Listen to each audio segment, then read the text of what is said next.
Yo mga koy, so I'm going to share you how you can set up your NetN in 3 ways, no? Bale, we're going to set up your NetN server on a paid instance or paid plan na self-hosted, yung NetN na cloud version, tapos yung self-hosted na free na cloud din, no? Tara, gawin na natin. Let's go! So first on my list mga koy is yung paid na self-hosted server. So I choose Hostinger for this, no? Search nyo lang Hostinger. Bale, si Hostinger is a hosting provider, no? But now they are offering VPS service or virtual private server for NetN, no mga koys. So meron tayong special link dyan mga koys, no, na kapag ginamit nyo yan, pagka bibili na kayo na nitong package ni Hostinger, makakakuha kayo ng discount, no. So tinan nyo na lang dyan sa baba, no mga koys. So ayan, bale, sabi dito, up to 71% off NetN self-hosting, no? Self-hosted NetN no-code AR workflow. So, ayan, yung ginagamit natin, no? NetN. So, tingnan natin. Click natin yung choose your plan. So, bale, ito yung pinaka-recommend ko, no, mga koys. KVM2 na plan. So, that's 339 pesos per month lang, no? Compared mo sa NetN mismo na cloud, that's $60 eh. Kung sa NetN ka mismo magsasubscribe, no? So, sobrang laki ng difference. Dito, mga koys, 339 pesos lang, no, per month. Then, ito na yung specs niya.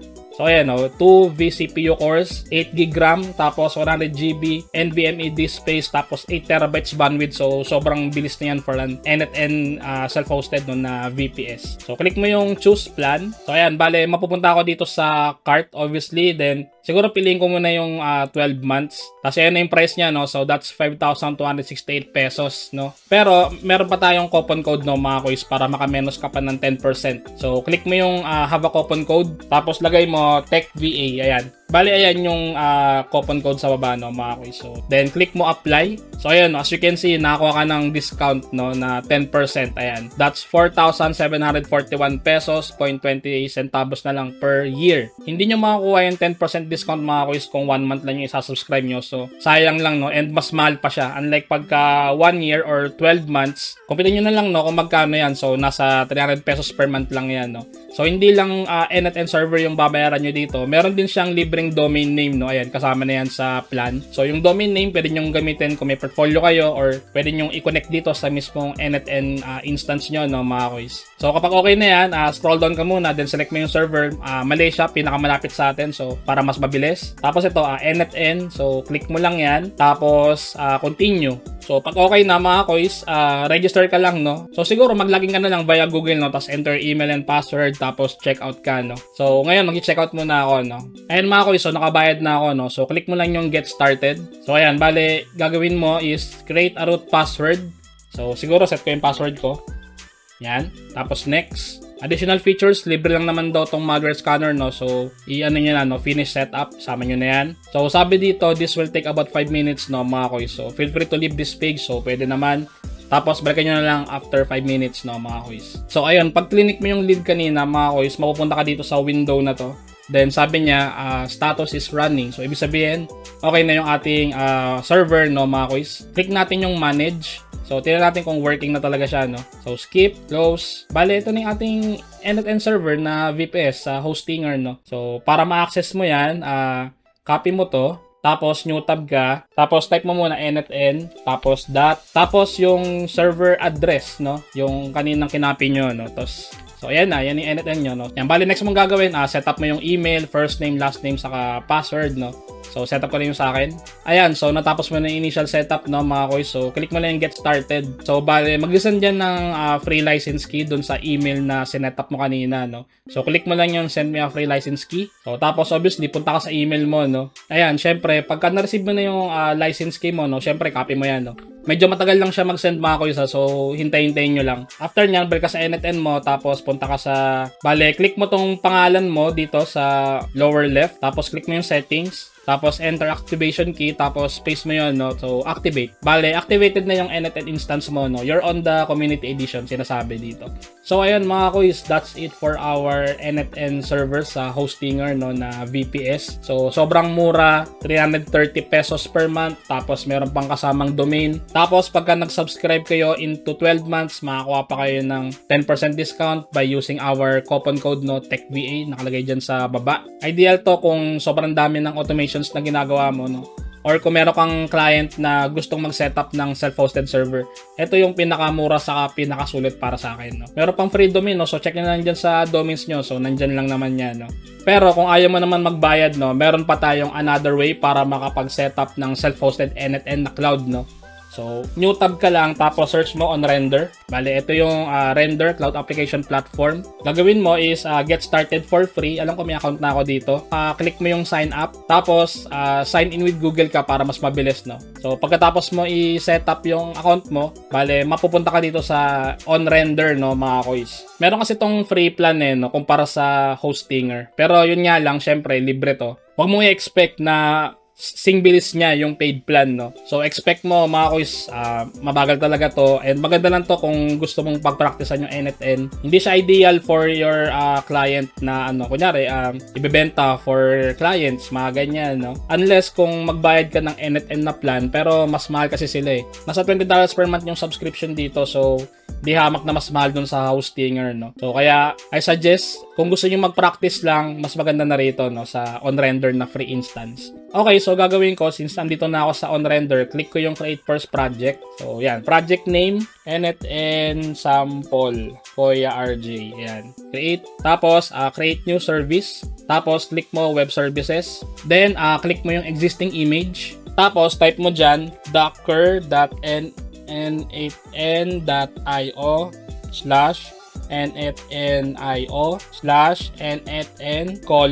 yung dalawang tuldok, latest. So, okay na yan. Click mo yung connect. Ayan, bale, nandito ka na, no, sa new web service. So, itong name siguro palitan natin. So, make sure na yung pangalan ng web service nyo is unique ka. Hindi basta-basta nagagaya or hindi basta-basta naiisip ng kahit sino, mga kois, no. Kasi, kunyari, sobrang generic. Let's say, NetN James. So, ayan. Kunyari, ganyan, no. Sobrang generic niyan.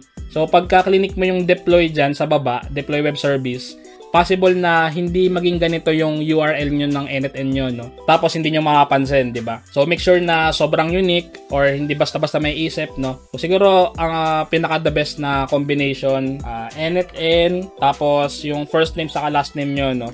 So, ako, RJ, Cherte. Yan. So, siguro naman, unique yan. Or siguro, para mas maging unique pa, ilagay nyo na lang yung first name, middle name, saka last name nyo. So, make sure na unique talaga siya, no, mga kois. So, ako, yan na lang nalagay ko. Siguro maglagay pa ako ng number, 1993. Yan. Okay, tapos, project optional, tapos production. Tapos, yung region natin, mga kois, Oregon, US West. So, wag yun na baguhin. Then, ito, instance type natin for hobby projects. Free lang tayo, no, mga kois. Since hindi naman tayo magbabayad, eh. $0 per month. So, 512 MB RAM lang yan. Saka, 0.1 CPU. Sobrang baba niyan, pero okay na yan kung pagpapracticean nyo lang, no? So, tapos dito, sa environment variable, siguro mamaya na lang yan.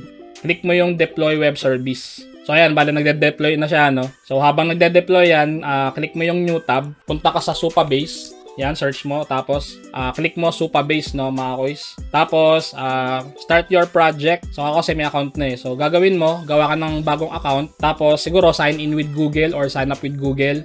Then, after nun, mapupunta ka dito, no. So, mag-create ka ng project or organization. So, ayun. Bali ako, mag-create ako ng bagong project, no. So, click ko, new project. So, ayan. Organization, RJ Org Free. Yan, project name ko. So, siguro, NetN sample Koya RJ. Tapos, database password ko. So, yan. Palitan ko ng password. Tapos, region ko. Gawin kong America. Since America yung on-render ko, no? So, para at least parehas lang sila ng location, no? Kasi may mga instance na, kunyari, yung on-render mo, US, no? Tapos yung Supabase mo, Asia.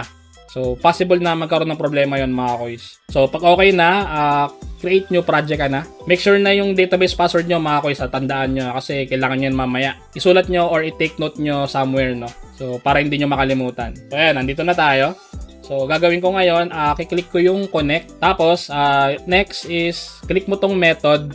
Piliin mo transaction pooler. Yan, bale, ito yung mga parameters, no? Pero ito, i-check natin to, view parameters. Ito yung gagamitin natin mamaya doon sa ating on render, no? So sa ngayon kasi nagde-deploy pa siya. So babalikan natin to mamaya, wag niyo i-close. So tingnan natin yung on render natin kung okay na. Tapos itong URL ko, i-copy ko muna, copy tapos i-paste ko somewhere like notepad, mga ganyan kasi kakailanganin natin mamaya yan. So kapag okay na yan, naka-live na daw, hindi pa yung gagana, no? So punta tayo sa environment. Meron pa tayo sa setup. Yan, environment variables.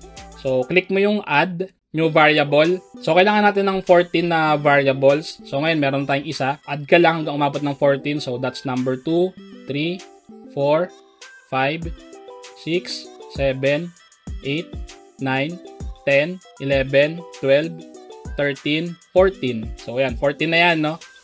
Tapos, yung mga ilalagay natin dito, nandyan yan sa baba, nasa description, no? So, check nyo na lang. So, ngayon kasi, kaka-paste ko lang yun, no?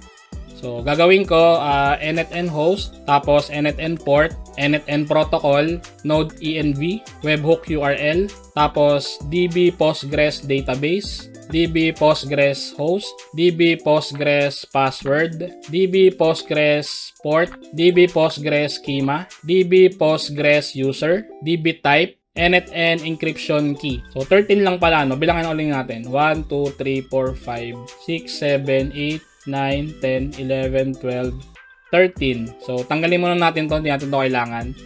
Tapos, yung mga value niyan, so sa NetN host, so di ba kanina nag-copy tayo nung link natin, yung sa NetN kanina. So, ito yung ilalagay mo dyan. Ayan. Pero, tanggalin mo lang yung HTTPS. So, ayan. Ayan yung link ng ating NetN dito sa onRender, no?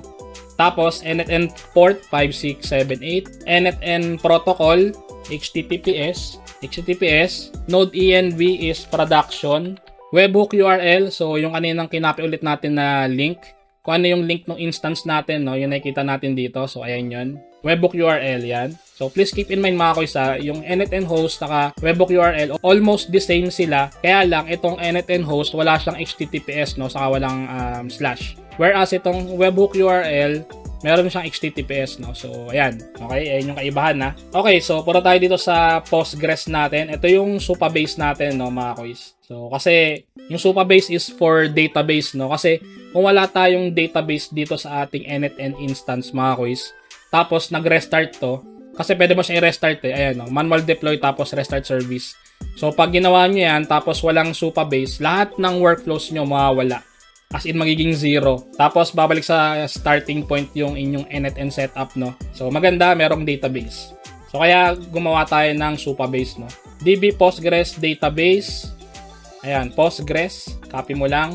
Tapos, DB Postgres DB host. So, ito, host. DB Postgres DB password, yung kanina. Ayan, mga koisa, tinakpan ko lang yung password ko, syempre. DB Postgres DB port. Ito, 6543. DB Postgres DB schema. So, public yan.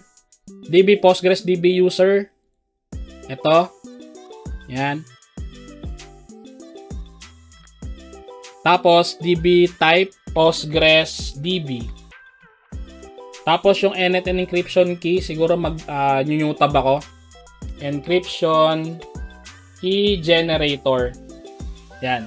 256-bit hex. So, click nyo lang yan. So, copy nyo lang yung mga una nyang na-generate, no, mga kois. Ito, click ko na lang to, copy. Tapos, paste ko doon. So, okay na yung ating mga environment variables. So, again, importante to mga kois, kasi andito yung webhook URL, tapos yung NetN host natin para gumana yung NetN, port, etc. etc. Tapos pinaka-importante dito yung Supabase database natin. So kung wala tong database, pagka nag-restart ka ng NetN instance mo dito sa onRender, mawala lahat ng gawa mo, no? So ayun. Bale, okay na tayo. Tapos click mo save and deploy. So click mo yung events para makita mo kung ano na yung nangyayari, no? So ngayon, deploying pa siya. So siguro click ko to. Ayan yung mga details. So medyo matagal to mga koy. Siguro abutin ng 5 to 10 minutes. So balikan ko kayo mamaya. And ayun mga koy, so sabi dito, your service is live, no? So available at your primary URL. So tingnan natin kung working na. So click ko lang to. Wala pa yung certificate, bale naghihintay pa. Pero maya-maya okay na yan, no? So as you can see, loading siya. So mabagal talaga siya compared doon sa Hostinger, pero working na yan, no, mga kois. Pero hindi pa tayo natatapos dyan, ha. So, gagawin natin kasi meron siyang nakalagay na warning dito. Permissions 0644 for NetN settings file. Kailangan siguro natin idagdag to. So, to automatically enforce correct permissions now, set NetN enforce settings file permissions to true. So, siguro i-copy natin to. Yan. Tapos, balik tayo dito sa ating environment. Tapos, edit. Tapos, add new variable, tapos paste natin yon. So, ayan, tingnan natin kung tama na. So, ayan, NetN enforce settings file permissions equals true.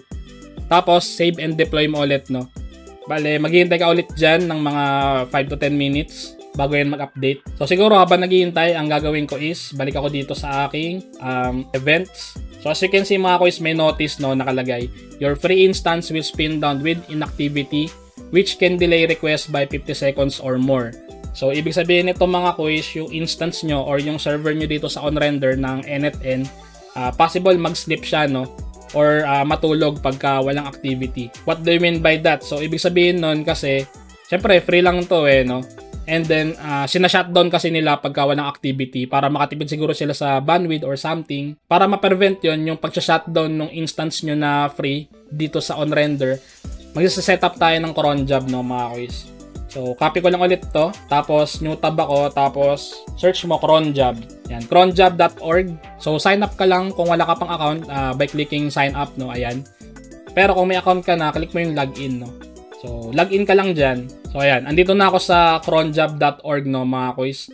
So, gagawin ko, create cronjob. Tapos, ito, yung URL. So, paste ko dito, no, kung ano yung link ng NetN ko dun sa OnRender. So, dito na may kikita, mga quiz, ayan. Copy nyo lang yan, tapos paste nyo dun. So, dito, lagay nyo sa title, NetN ni RJ, something. Enable job, tapos every 15 minutes. So, okay na yan. Schedule expires, no. Notify me when execution of the cron job fails. So, siguro wag na.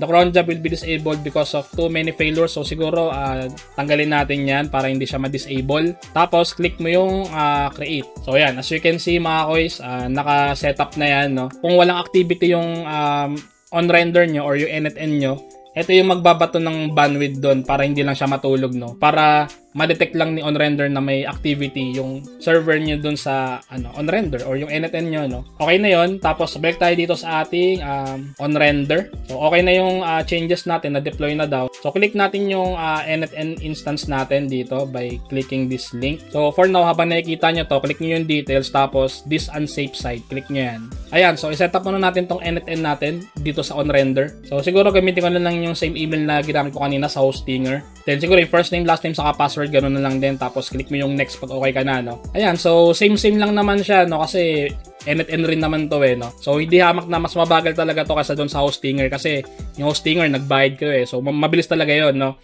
Ito, mabagal talaga siya. So pampraktisan lang talaga. So click mo yung get started. Tapos, send me a free license key. Ayan, bale, mag-send ulit yan dun sa email na sinetup mo, no? So, habang naghihintay tayo ng activation key natin, mga koys, no? So, sabihin ko na lang din to. May mga instance na matagal dumating yung activation key. So, in case na hindi talaga siya dumating, punta ka dun sa settings. So, click mo yung pangalan mo, tapos settings. Tapos, click mo yung unlock. Tapos, send me a free license key. So, isend mo na lang isend hanggang ma-receive mo, no? So, minsan talaga matagal, Ganun talaga siguro, mga koys, pagka self-hosted, no? Pero same lang to ng NetN dun sa paid hosting natin, which is sa Hostinger. Ang pagkakaiba lang is mas mabilis yung sa Hostinger kumpara dito. Kasi ito, free lang to, Saka 512 MB lang yung RAM niya, no? Kumpara dito sa Hostinger natin na 8 gigs. So, di hamak na mas mabilis talaga to, no? And para i-update pala to, mga koys, no? Kasi diba yung NetN lagi nag-update, So, ayan, 0 versions ba yan? So, ibig sabihin, updated yung ating NetN sa ngayon. So, gagawin mo sa OnRender para ma-update siya. Punta ka lang dito sa project mo, tapos events or environment, or siguro events. Pag nakita mo tong button na to, manual deploy, click mo lang yan. Tapos, click mo yung deploy latest reference. So, by clicking that, mga koys, automatic na mag-update yung NetN instance nyo, no? To its latest version. Whereas, dito sa Hostinger, may nakalagay dito how to update NetN. So, click mo lang yan. Tapos, basahin mo yung instructions, no? So, ayan, sabi dito, browse mo yung terminal. So, ito yan, terminal. Tapos, i-type mo daw to, docker compose full, enter. Docker compose down, enter. Tapos, docker compose up -d, enter. So, So, mangyayari niyan, mag-update yung NetN nyo, ito-download niya yung pinaka-latest na NetN image, no, sa inyong Hostinger server. So, madali lang din naman, no. So, siguro, para mas okay, i-reboot nyo rin yung VPS nyo, no, just to make sure na updated lang talaga siya, no. So, okay na yan. And we are down to our other way of setting up your NetN instance, no, mga koy. So, syempre, yung trial, no, NetN cloud search mo. So, ito yung pinakamadali. Sa mismong NetN na kasi ito yung server niya. So, click mo yung get started, tapos sign up ka lang. Okay na yan, no? So, dire-diretso na yan pagka click mo yung sign up. Then, that's 14 days trial, mga koys. Ayan. So, ito, syempre, di hamak na mas mabilis, sobrang bilis. Yun nga lang, syempre, mas mahal to, no? Kesa dun sa Hostinger natin. Whereas, yung sa Hostinger, saka itong NetN Cloud, pantay lang sila, no? When it comes to performance. Pero itong NetN Cloud, meron tong additional feature. Meron kasi itong latest na na dinagdag na feature sa kanila, which is yung AI generator ng mga workflow. So pagka nakapasok kayo doon, parang meron lang doon kayo ilalagay na prompt and automatic mag-generate na yung workflow nyo, no, via AI. So ayun na yung kaibahan nila. Pero other than that, mga kois, yan yung mga data tables and other features. So same lang naman, no. And yun nga lang, syempre mas mahal nga to. So pricing 2.5K workflow executions lang yung magagawa mo within your $20 per month, no? So, para mas maraming workflow executions yung magawa mo, edi upgrade ka to Pro, which is $50 per month. Whereas, kung naka-paid hosting server or self-hosted server ka, hosting lang yung binabayaran mo dito kaya mura lang siya, no? Tapos yung NetN mo, libre na, tapos unlimited na yung workflow executions, no? On both Hostinger saka yung NetN natin sa OnRender, no? So, again, of all the three, mga kuys, kung nagpa-practice ka, I can recommend the OnRender 1, yung setup natin sa OnRender. Kasi unang-una, libre siya. Yun nga lang, mabagal. Pero kung may budget ka naman, maganda, ito na, Hostinger ka na, no? So again, if you want to sign up, check mo yung link natin yung sa baba, yung special link natin na merong 71% discount. Tapos, choose your plan, then ito, KVM to yung pinakamaganda, no? Pagka-click mo yan, choose your plan, tapos don't forget yung coupon code natin para makamenos ka pa ng 10% dun sa iyong checkout. And applicable lang yung coupon code natin for 12 months and 24 months plan na, no? Tapos, meron pa siyang kasamang domain, no? So, sulit na sulit, di ba? So, ayan, yung coupon code, dito nyo lagay, TechVA. So, minus 10% na yan, mga kois. Ayan, so, $91 na lang siya on US dollar. Pero dun sa peso kanina, nasa 4,700 lang di ba? So, that's 350 pesos per month for an NetN instance, no? So, kung may client na kayo and gusto nilang mag-setup ng NetN server, so, ito yung pinaka-the best choice para sa akin. Huwag kayong mag-setup nung free, no, sa client nyo kasi business yun Kailangan nilang gumastos talaga, no? When it comes to mga subscriptions nyo kasi itong free instance natin, hindi naman to pang business pang-practice lang talaga to sa sobrang bagal neto. However, kung gusto mo mag-stick sa OnRender, pwede mong i-upgrade yung iyong instance, no? Ayan, click mo yung upgrade now. Meron dyan lalabas. Ayan, pinakamagandang gamitin dito or pinakamura. Ayan, standard 2 GB RAM. So, mabagal pa rin yan actually. So, unlike dun sa Hostinger, di ba? 8 GB RAM na yon, tapos 300 pesos lang. So, lugi. Mahal pa rin tong OnRender. So, ayan mga kuys, that's it for setting up your NetN server. Kung may tanong ka, comment ka lang sa baba. Kung nabibitin nga dito sa videos natin, you can consider our technical virtual assistant course whereas you can learn AI automation, high level, and everything. Nasa baba rin yung link. And don't forget to like and subscribe and share. So that's it for this video. See you on the next one.